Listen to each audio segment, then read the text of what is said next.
बच्चे से जुड़ने का कोई दूसरा रास्ता नहीं है।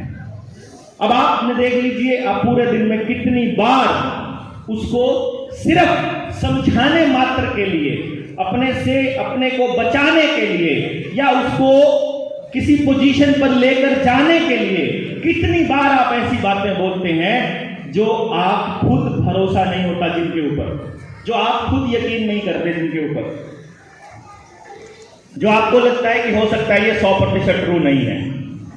यही कारण है कि बच्चा डिसाइड कर लेता है कि मुझे इस आदमी की बात कितनी माननी है।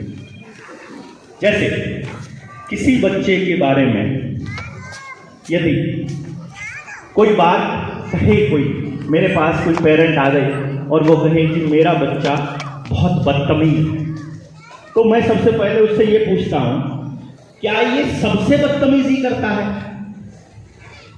सबसे मतलब अपने टीचर से भी, हेडमास्टर से भी, पापा से भी, मम्मी से भी, दादा से भी, दादी से भी, मतलब जितने आसपास लोग हैं, क्या ये सबसे बदतमीजी करता है? वो बताती है नहीं, ये सिर्फ इन लोगों से करता है, या फिर ये सिर्फ मेरे साथ करता है, या फिर ये सिर्फ वहां करता है। इसका मतलब बच्चे में प्रॉब्लम नहीं है। क्यों जी? इसका अर्थ ये हुआ ना, क्योंकि यदि वो बदतमीज होगा तो वो हर जगह होगा। लोहा है मेरे हाथ में, लोहे की छड़, आग में रखो, रेत में रखो, पानी में रखो, लोहा अपनी नेचर नहीं बदलेगा, नहीं बदलेगा ना। ऐसा थोड़ी होगा कि आग में नरम हो जाएगा, पानी में गर्म हो जाएगा या अलग हो जाएगा।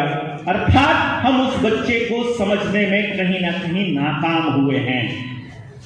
और सारी प्रॉब्लम की जड़ पिछले 22-23 साल जो लोगों से बातें की हैं, जितना उनके साथ मगजमारी की है, जितनी लोगों की काउंसलिंग्स की हैं और उनके जो रिजल्ट आए हैं, उनकी फाइंडिंग्स ये कहती हैं कि सारी प्रॉब्लम समझाने में है, समझाने में, और उसका सलूशन समझने में है।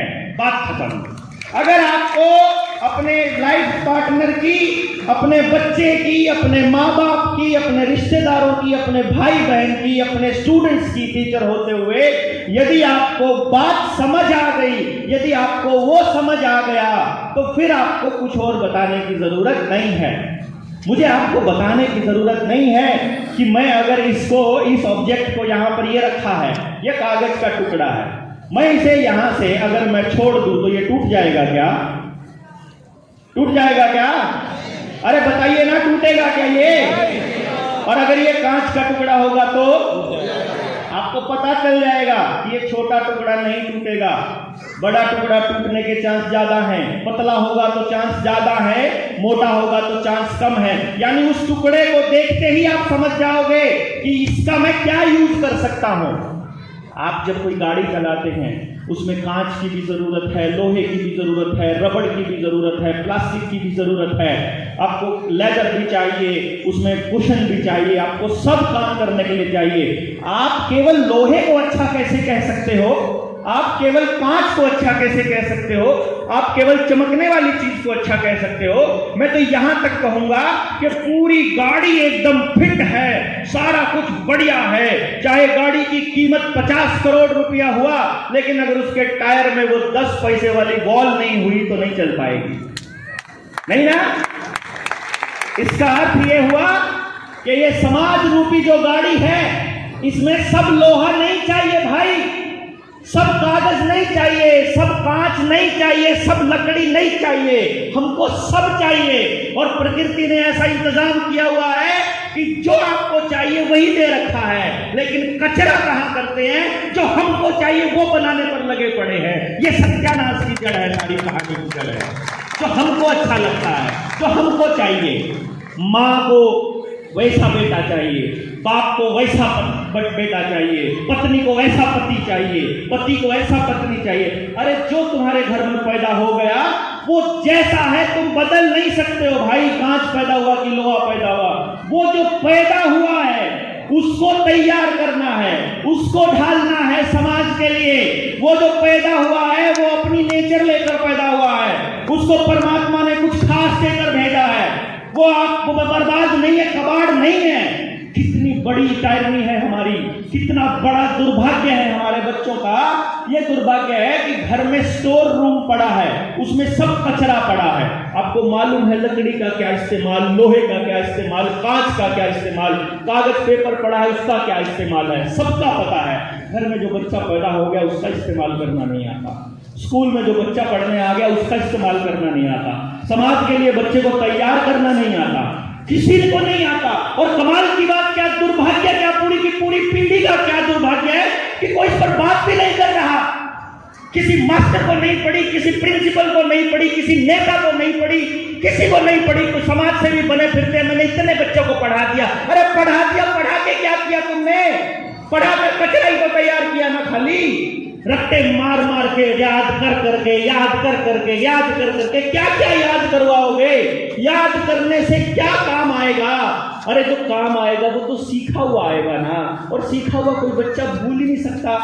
तो आप सिखाते क्यों नहीं हो? सिखाने का क्यों नहीं है तरीका आपके पास? ये सोचा कभी किसी ने? सबको बस याद करवाना है, सबको बस एक गुलाम चाहिए। जितने बजे कह दो उतने बजे उठे, जितने बजे कह दो उतने बजे सो जाए, जिस स्कूल में आप भेजो वो भेज दे, जितना आपकी पॉकेट अलाउ करती है वैसे स्कूल में भेजोगे, जितना ट्यूशन अलाउ करेगा वो स्कूल में भेजोगे। अमीर अपने बच्चे को और पढ़ाएंगे, गरीब अपने बच्चे को कभी नहीं पढ़ा पाएगा। मिडिल क्लास पिसता रहेगा, कभी जमीन बेचकर पढ़ाएगा, कभी गाड़ी बेचकर पढ़ाएगा, कभी प्लॉट बेचकर बताएगा, कभी कुछ बेचेगा, यहाँ तक कि कभी कभी माएँ अपने गहने तक बेचकर पढ़ाएंगी। और आखिर में रिजल्ट क्या है कि भाई जितने बच्चे पास होने हैं उनकी सीट जितनी है और जितने बच्चे एलिजिबल हैं 1% से ज्यादा कभी नहीं मिला आज तक मुझे। चेक करो, आप सारे के सारे ग्रोन अप माँ बाप हो, क्योंकि आपको ये सोचना पड़ेगा, बैठ करके कैलकुलेशंस करनी पड़ेगी। मेरी बातों पर भरोसा नहीं करना है, आपको खुद से कैलकुलेट करना है, आपको देखना है आपकी जिंदगी में आज तक कितनी भर्तियां आई। चेक करो एक बारी, उनमें कितने बच्चों ने फॉर्म भरा ये चेक करो, और फिर देखो कितने प्रतिशत बच्चा पास हुआ। चेक करो, आपको पता चलेगा कि 99.9% बच्चा गारंटीड फेल होगा, गारंटीड।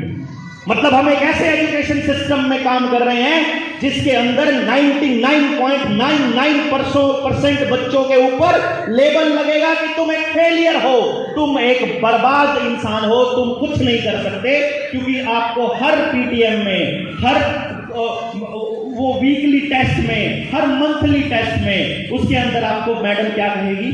थोड़ी सी मेहनत और करो, थोड़ी सी मेहनत और करो, है ना? आप कर सकते हो, आप कर सकते हो, ये तुम्हारा बच्चा कर सकता है, इसको बस थोड़ा ध्यान दो। अरे ध्यान देके करना क्या है? ध्यान देके और नंबर ले लेगा, और नंबर ले लेगा। अभी चौथी पोजीशन पर है, पहली पोजीशन पर पहुंच जाएगा, मान लिया। अरे जो पहली पर है वो तो नीचे आना पड़ेगा ना, उसको दो। नहीं समझे? मेरा बच्चा केवल तब कामयाब हो सकता है जब आप सबका बच्चा कामयाब ना हो। ये नियम है इस पढ़ाई में, इस पढ़ाई में ये नियम है। मैंने एक केस देखा था, उस दिन मुझे ये समझ में आया कि एजुकेशन सिस्टम क्या कर रहा है। एक आदमी ने मुझे अपने किसी दोस्त के बच्चे के बारे में एक लाइन बोल दी, और मेरा अंदर से कलेजा फटने को आया कि कोई मेरे बच्चे के लिए भी ऐसी ही बददुआएं मांग रहा होगा कभी, कहीं ना कहीं। क्या था मालूम है? दो दोस्तों की शादी हुई बिल्कुल एक हफ्ते के अंतराल में, उनके बच्चे भी एक हफ्ते 10 दिन के अंतराल में पैदा हुए। दोनों दोस्त पक्के थे, बचपन के दोस्त।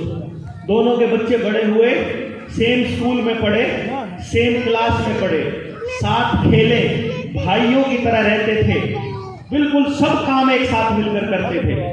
कभी वो फर्स्ट आ जाता था, कभी वो फर्स्ट आ जाता था।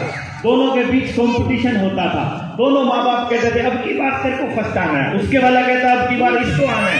एक टेस्ट में वो फर्स्ट, एक टेस्ट में वो फर्स्ट, करते करते करते करते उन्होंने ग्रेजुएशन करने के बाद एक एग्जाम में भर्ती कर ली। तहसीलदार का एग्जाम था, पोस्ट सारी 4 थी, जिनमें से कुछ मतलब रिजर्व थी, जो पोस्ट बची वो मात्र एक पोस्ट बची लास्ट में।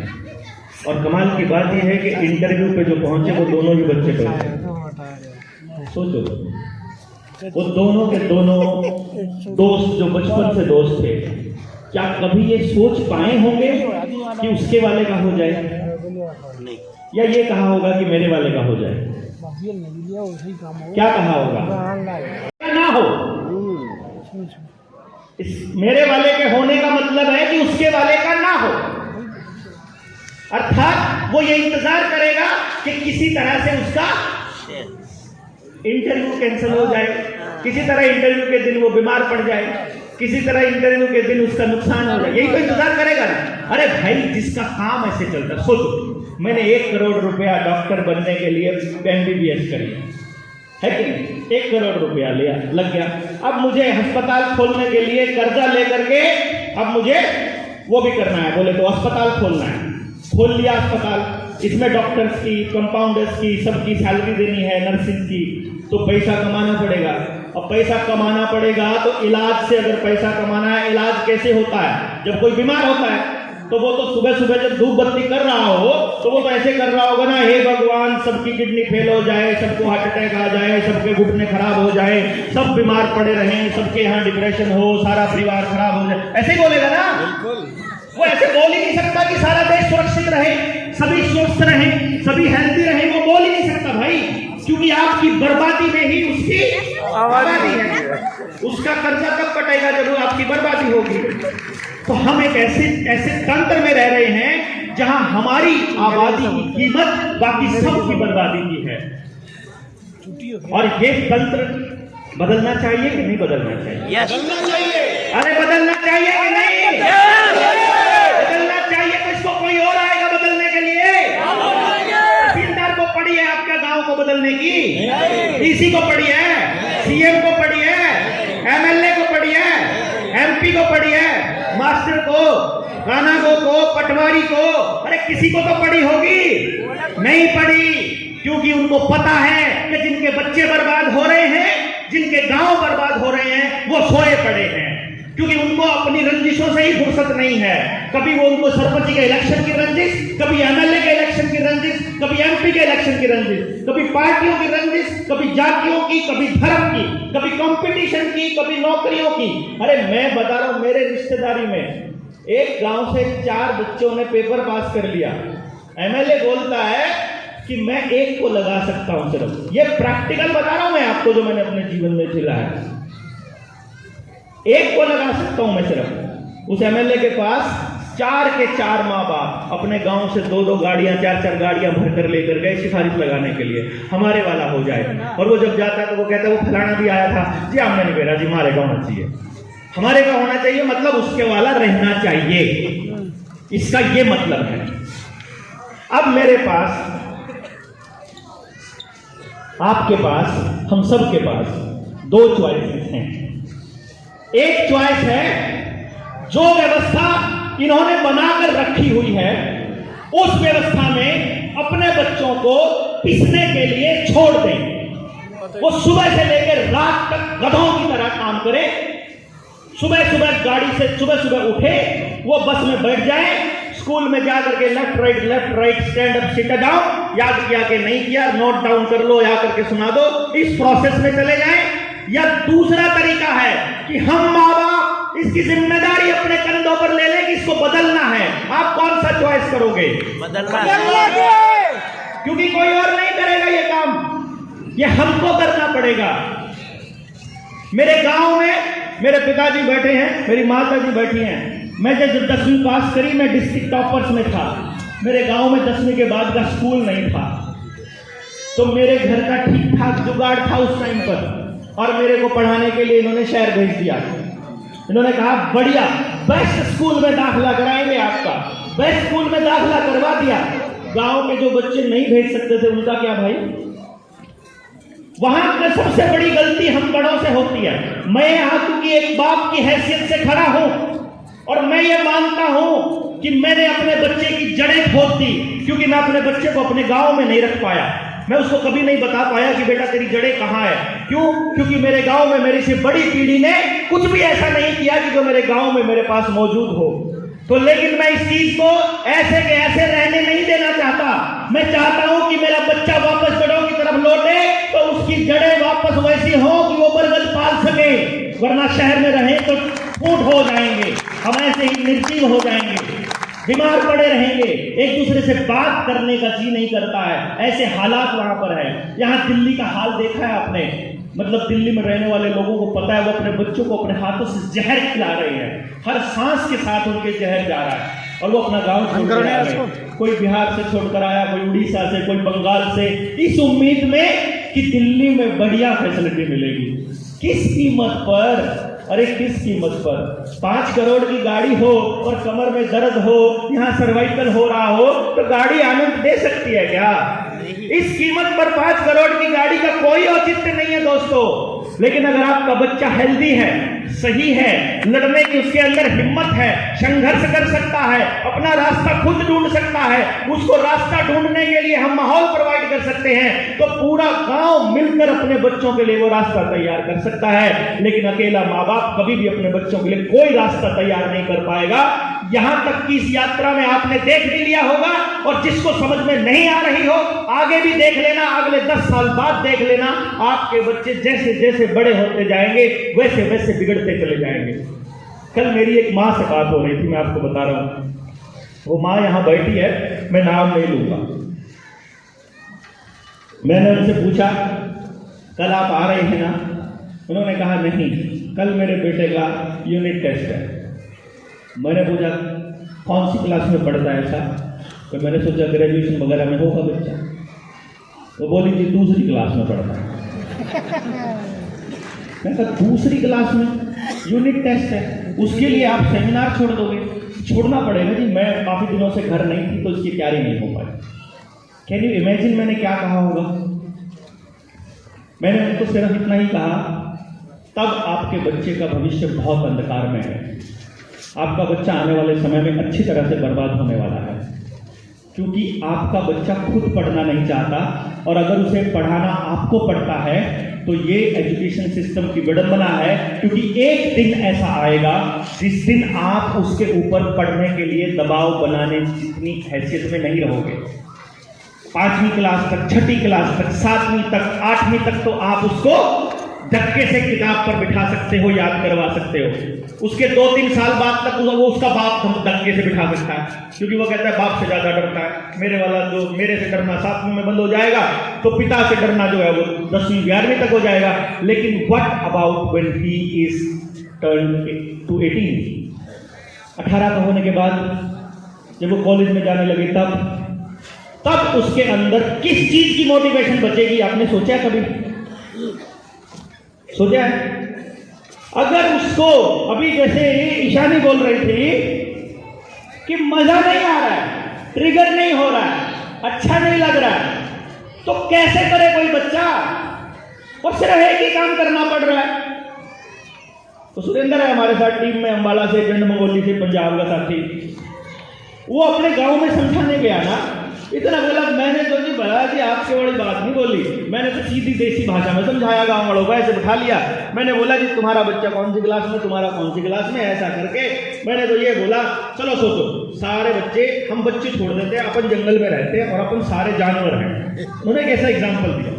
उन्होंने कहा एग्जाम्पल है, आपके वाला बच्चा जो है घोड़ा है, आपके वाला मछली है, आपके वाला हाथी है, आपके वाला, मतलब ऐसे करके अलग अलग जानवर है, और हम कंपटीशन कर रहे हैं कि सबको पेड़ पर चढ़ना है, देखते हैं कौन पछताएगा। तो मछली तो हमेशा यही सोचती रहेगी कि मैं तो बेवकूफ हूं। अगर दौड़ने की रेस लगाएंगे तो वहां तो कोई दूसरा एनिमल पीछे रह जाएगा, अगर जोर की आजमाइश करेंगे तो अलग हो जाएगा। अरे सबको अलग पैदा किया है तो सब एक ही पढ़ाई कैसे पढ़ रहे हैं भाई? एक ही पढ़ाई। सोचो, राजस्थान में रहने वाले बच्चे का, राजस्थान में रहने वाला बच्चे की जरूरत हिमाचल में रहने वाले बच्चे की जरूरतों के बराबर है क्या? नहीं। हाँ बताइए ना, बराबर है क्या? नहीं। गांव में रहने वाले बच्चे की जरूरत और शहर में रहने वाले की अलग है, सेम है कि अलग है? अलग है। वहां भी अलग है। गोवा वाले की और हरियाणा वाले की अलग है कि सेम है? अलग है, पढ़ाई तो सेम पढ़ रहे हैं। और कमाल की बात, उस पढ़ाई का डिजाइन किसने किया? पता चले कि डिजाइन किया बोर्ड ने। कौन से बोर्ड ने? सीबीएसई में, हरियाणा बोर्ड में। अच्छा, बोर्ड ने डिजाइन कर दिया। बोर्ड का मेंबर कौन सेलेक्ट करता है? सरकार। सरकार को कौन सेलेक्ट करता है? पॉलिटिकल पार्टियां। पॉलिटिकल पार्टियों को कौन फंडिंग देता है? बाजार। और बाजार को कौन मैनेज करता है? तो पता चलता है कि भाई पूरी दुनिया के एजुकेशन सिस्टम को एक ही